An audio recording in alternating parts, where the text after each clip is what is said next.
अस्सलामुअलैकुम। तमाम देखने और सुनने वालों को वकार वेल विशर में खुश आमदीद कहता हूँ और अपनी क्लास का आगाज़ हदीस करीम से करते हैं। नबी करीम सल्लल्लाहु अलैहि वसल्लम ने फरमाया, अल्लाह की पनाह मांगो ऐसी ख्वाहिश से जो ऐब में डाल दे और ऐसी ख्वाहिश से जो दूसरी ख्वाहिश में डाल दे और बेफ़ायदा चीज़ की ख्वाहिश से। प्यारे बच्चों, वीडियो को शुरू करने से पहले कमेंट सेक्शन में लाजमी बताएं कि आप हमारी वीडियो कहाँ से देख रहे हैं और आपके स्कूल में पढ़ते हैं। तो चलते हैं अपने क्वेश्चन की जानिब। क्वेश्चन नंबर 2, गिवन दैट हमें एक वेक्टर p गिवन है और एक आपके पास q वेक्टर गिवन है। हमें ये कहा जा रहा है प्रूव करें कि magnitude of p is equal to magnitude of q। तो सबसे पहले अगर आपके पास p वेक्टर लिखें हम, तो वो आपके पास है 3i माइनस 4j। अगर हम इसका पहले मैग्नीट्यूड निकालते हैं, i कंपोनेंट का स्क्वायर प्लस j कंपोनेंट का स्क्वायर। 3 का स्क्वायर आपके पास आ जाएगा 9, 4 का स्क्वायर 16, 16 प्लस 9 ये आपके पास आ जाएगा 25, 5 का स्क्वायर और ये इससे कैंसिल हो जाएगा। इसका मतलब मैग्नीट्यूड ऑफ p आपके पास बराबर है 5 के। बिल्कुल इसी तरीक़ेकार से हम पहले मैग्नीट्यूड ऑफ q निकालेंगे। वेक्टर q आपके पास है -3i माइनस 4j। हमने q का मैग्नीट्यूड निकालना है, ये आ जाएगा -3 का स्क्वायर माइनस 4 का स्क्वायर। 3 का स्क्वायर 9, 4 का स्क्वायर 16, 16 प्लस 9 ये आ जाएगा 25, ये आ जाएगा 5 का स्क्वायर। ये स्क्वायर अंडर रूट से कैंसिल हो जाएगा कि मैग्नीट्यूड ऑफ q आपके पास आ गया है 5। तो हमने ये चीज़ प्रूव कर दी है कि आपके पास जो p वेक्टर का मैग्नीट्यूड है वो आपके पास q वेक्टर के मैग्नीट्यूड के बराबर है, क्योंकि दोनों का आंसर 5 है। ये चीज़ हमने प्रूव कर ली है। अब नेक्स्ट उसने हमने एक चीज़ पूछी थी कि इस आपके पास जो वेक्टर p है क्या वो q वेक्टर के बराबर है। तो अगर आप p के वेक्टर को देखें, अगर हम उसके i और j के कंपोनेंट लिखें तो ये आपके पास है 3 और -4। तो अगर आप q के कंपोनेंट देखेंगे तो आपके पास -3 और -4 है। तो आप ये देख सकते हैं, अगर हम इन वैल्यूज़ को आपस में कंपेयर करें तो 3 इज़ नॉट इक्वल टू -3। तो फिर हम ये कह सकते हैं कि आपके पास जो वेक्टर p है वो वेक्टर q के बराबर नहीं है, क्योंकि आपके पास जो फर्स्ट आर्डर पेयर के एलिमेंट हैं वो डिफरेंट आ रहे हैं। तो फिर हम ये कह सकते हैं कि जो वेक्टर p है वो वेक्टर q के बराबर नहीं है। चलते हैं इसके क्वेश्चन नंबर 3 की जानिब। Question number 3। क्वेश्चन नंबर 3 में आपके पास दो वेक्टर हमें गिवन है a और b, और एक हमें कंडीशन गिवन है कि mod of a plus 2b, यानी जब हम इसका मैग्नीट्यूड निकालेंगे तो ये आपके पास 6 होगा। ये हमें पहले से गिवन है और हमने x की वैल्यू को फाइंड आउट करना है। तो सबसे पहले हमें निकालना पड़ेगा vector a plus 2 into b। सबसे पहले हम इसकी सिंप्लीफाइड फॉर्म निकालेंगे। तो a आपके पास आ जाएगा 2i minus 4j plus 2 into B. अब b की जगह इसका आंसर पुट कर दें, -2i प्लस एक्स जे आ जाएगा आपके पास। तो ये आ जाएगा 2i माइनस 4j माइनस 2 2 ज़ार 4i प्लस 2x जे आ जाएगा। फिर मैं यहाँ पे i कंपोनेंट को कॉमन करूँ, आ जाएगा 2 माइनस 4, और अगर मैं j कंपोनेंट को कॉमन करूँ -4 प्लस 2x आ जाएगा। तो 4 में से 2 निकालूंगा, ये आ जाएगा -2i प्लस ये आ जाएगा -4 plus 2x into j component. अब हमें इसका क्योंकि मैग्नीट्यूड भी निकालना था, तो अगर मैं यहाँ से इसका मैग्नीट्यूड निकालूंगा तो इसमें आपके पास होता है i कंपोनेंट का स्क्वायर यानी कि -2 का square plus j component -4 plus 2x का स्क्वायर। तो अगर मैं इसको फर्दर सॉल्व करूं, 2 का स्क्वायर 4, तो यहाँ पे मैं इसको ऐसे लिख लेता हूँ कि ये आपके पास हमने यूँ लिखा हुआ है 2x माइनस 4 का स्क्वायर। तो ये आपके पास आ जाएगा a का square -2 a b plus b का स्क्वायर, ये आ जाएगा 4, 2 का स्क्वायर करेंगे 4x का स्क्वायर 2 2 ज़ार 4, 4 4 ज़ार 16x और 4 का स्क्वायर ये आ जाएगा 16। तो ये आपके पास आ जाएगा 4x का स्क्वायर माइनस 16x, 16 प्लस 4 ये आपके पास आ जाएगा √20। अब ये वाला आंसर जो हमने निकाला था इसको हम अपनी इस इक्वेशन में पुट कर देते हैं। हमारे पास जो mod of a plus 2b का आंसर है वो आपके पास आ गया है 4x का square minus 16x plus 20 under root which is equal to 6। इस अंडर रूट को काटने के लिए अगर हम दोनों तरफ स्क्वायर ले लेंगे तो ये इसके साथ कैंसिल हो जाएगा। तो ये आपके पास आ जाएगा 4x का स्क्वायर माइनस 16x प्लस 20 और ये 6 ज़ार 36 प्लस 36 इधर आके minus 36 which is equal to 0। तो ये आ जाएगा 4x का स्क्वायर 16x 36 में से 16 निकालेंगे ये आ जाएगा minus 16 which is equal to 0। तो अगर मैं यहाँ से 4 को कॉमन कर दूँ x का square minus 4x minus 4 which is equal to 0। इस 4 को इधर आगे डिवाइड कर दें तो ख़त्म हो जाएगा। x का square minus 4x minus 4 equal to 0। यहाँ पे हम इसको सिंपल क्वाड्रेटिक फार्मूला लगा के सॉल्व कर लेते हैं। तो ये आपके पास आ जाएगा a equal to 1, b equal to -4 and c equal to -4। इसको मैं फर्दर सॉल्व कर लेता हूँ। तो ये आपके पास आ जाएगा -b प्लस माइनस b का square -4 a into 1 and 3 into -4 divided by 2 into 1। तो ये आ जाएगा -4 प्लस माइनस 4 का स्क्वायर 16 माइनस माइनस प्लस 4 4 ज़ार 16 डिवाइडेड बाई 2 आ जाएगा। ये आ जाएगा -4 प्लस माइनस 32 डिवाइडेड बाई 2।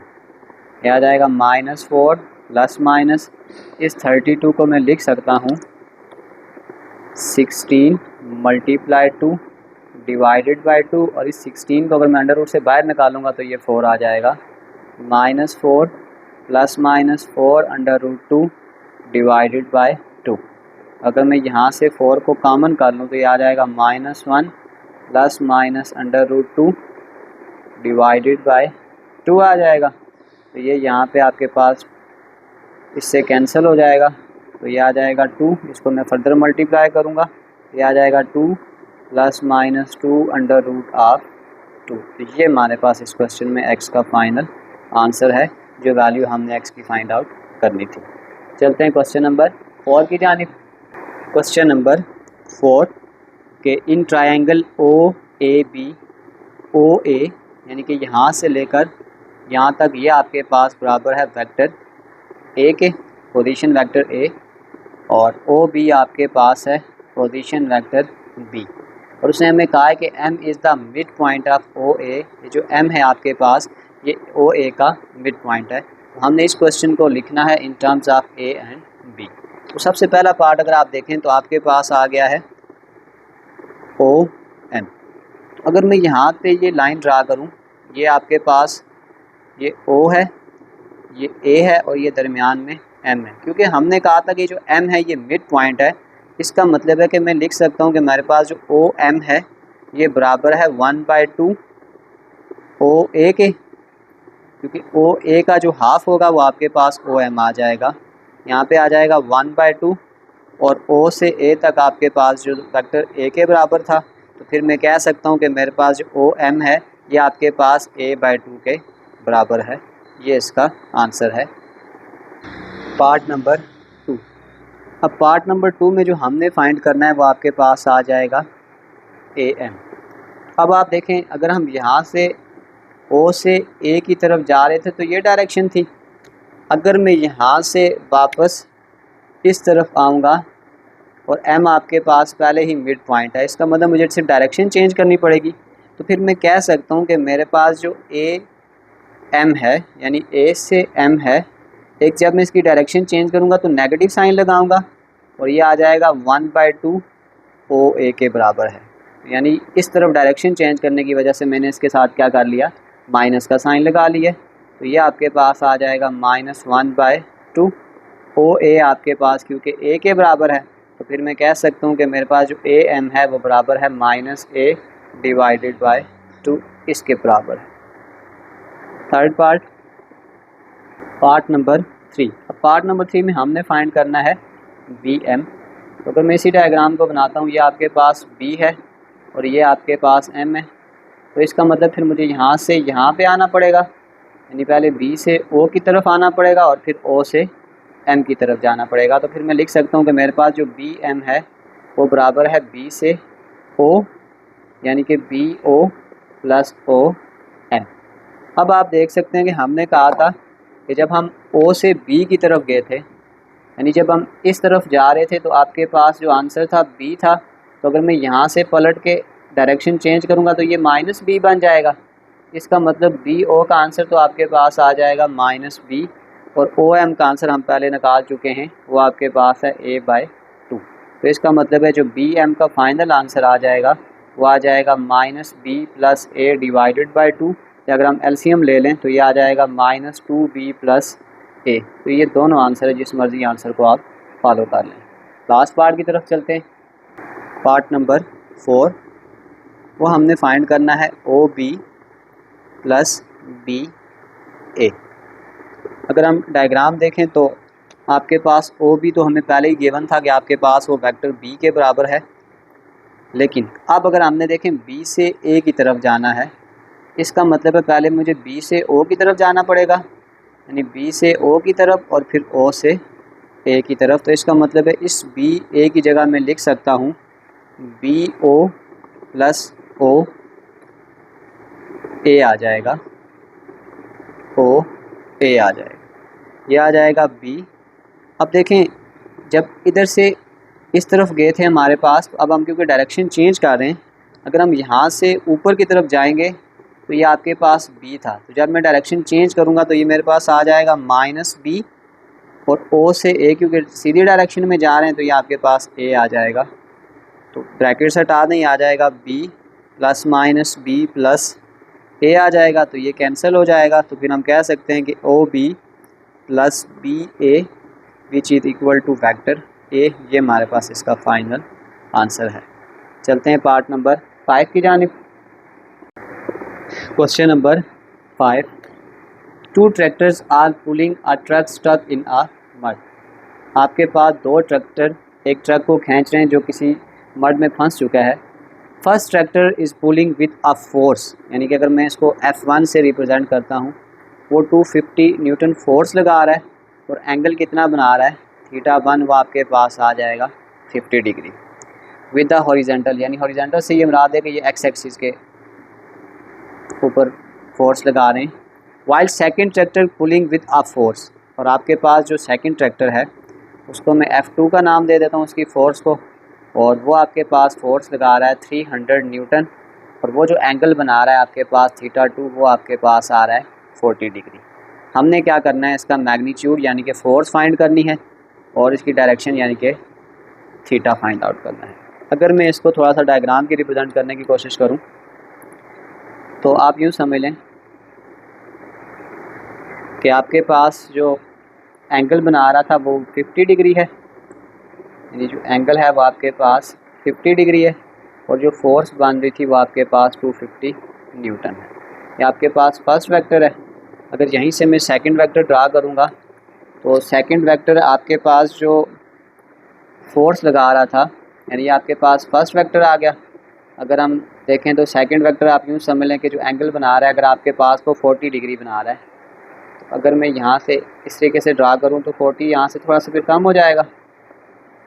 तो आप यूँ समझ लें कि आपके पास कोई एंगल जो बना रहा है वो सेकंड 40 एंगल बना रहा है, और जो सेकंड फोर्स थी वो आपके पास थी 300 न्यूटन।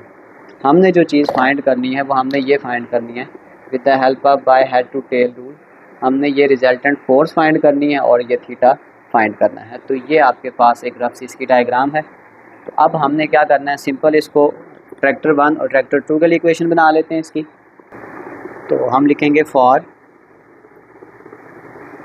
ट्रैक्टर 1, तो ये आपके पास आ जाएगा कि F1 is equal to F cos theta और एफ साइन थीटा। क्योंकि हम इसको ट्रैक्टर 1 के लिए बना रहे हैं तो ट्रैक्टर 1 का डाटा इसमें पुट करेंगे।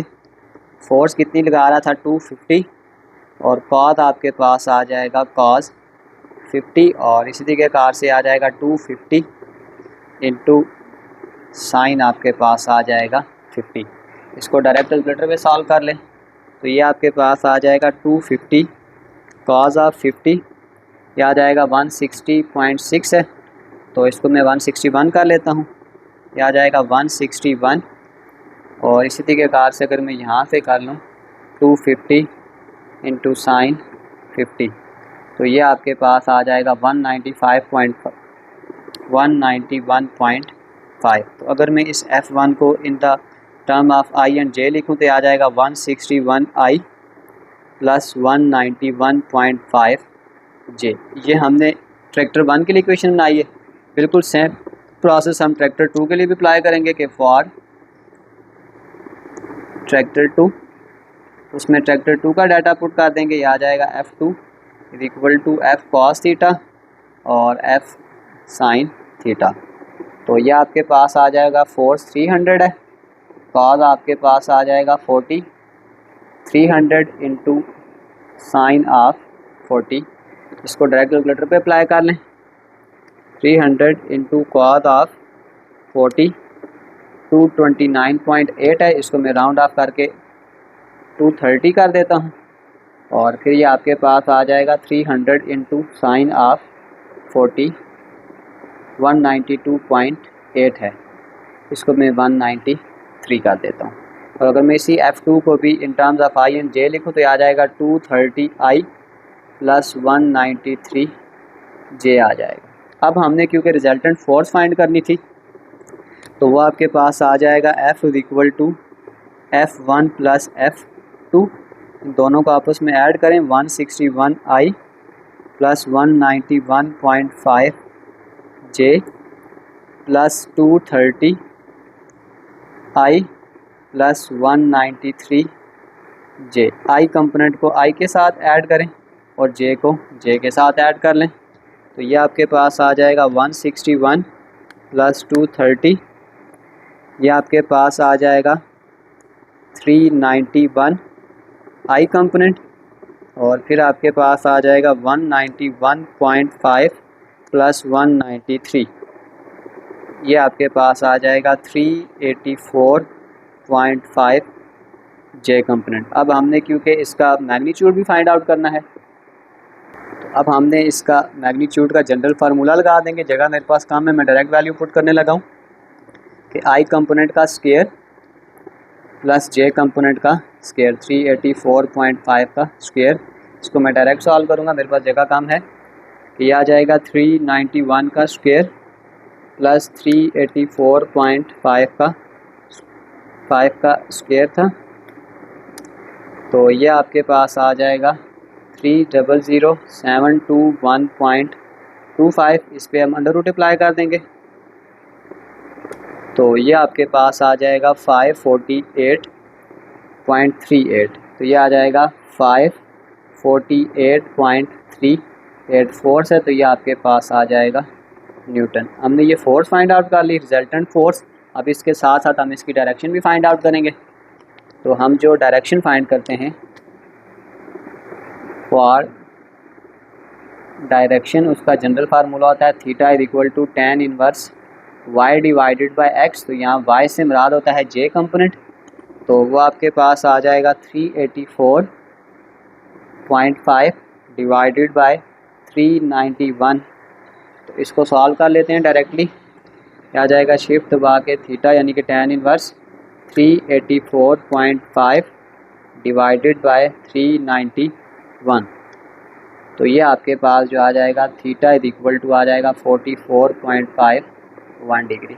तो ये दो चीज़ें हमने फाइंड करनी थी, एक हमने इसमें रिजल्टेंट फोर्स फाइंड करनी थी और एक हमने इसका थीटा फाइंड आउट करना था। ये हमारे पास इसका फाइनल आंसर है। इसी के साथ क्वेश्चन 2 से 5 कंप्लीट सॉल्व हो चुके हैं। अगर आप मेरी नोट्स को डाउनलोड करना चाहते हैं तो PDF में मैं एक लिंक डाल दूँगा, आप आसानी से डाउनलोड कर सकते हैं। आखिर में एक छोटा सा मैसेज अपने देखने और सुनने वालों के लिए, जो लोग दूसरों को नीचा दिखाने की कोशिश में लगे रहते हैं वो दरअसल खुद को बुलंद करने में नाकाम हो चुके होते हैं।